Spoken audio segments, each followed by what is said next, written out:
खबर हुगली से है। हर साल की तरह इस साल भी शैवतीर्थ तारकेश्वर श्रावणी मेले का धूमधाम से आगाज हुआ। श्रावणी मेले के पहले ही सोमवार को बाबा तारकनाथ के भक्तों की उपस्थिति आकर्षक रही। बंगाल, बिहार, झारखंड, उड़ीसा से भी कई श्रद्धालु शेवारा फूली गंगा घाट से जल लेकर लगभग 40 किलोमीटर की पैदल यात्रा कर बाबा के शीश पर जल चढ़ाने आए।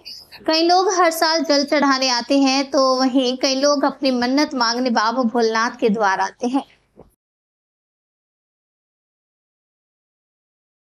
বলছি দাদা, আপনি কত বছর আসছেন এরকম জল নিয়ে? আমরা 15 বছর। 15 বছর আসছেন। কত দূর থেকে আসছেন আপনারা? আমরা আছি ডায়মন্ড হারবার। ডায়মন্ড হারবার থেকে? ওখান থেকে মানে আপনি পায়ে হেঁটে কোথা থেকে আসছেন? পায়ে হেঁটে আসছি সারাপুলি থেকে। সারাপুলি থেকে তারকেশ্বর পায়ে হেঁটে এসেছেন, এসে জল ঢালছেন।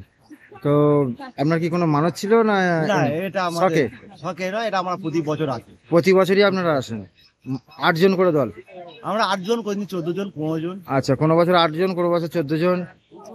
ধন্যবাদ। আপনার নামটা? তেসাদ্দি পাট্টা।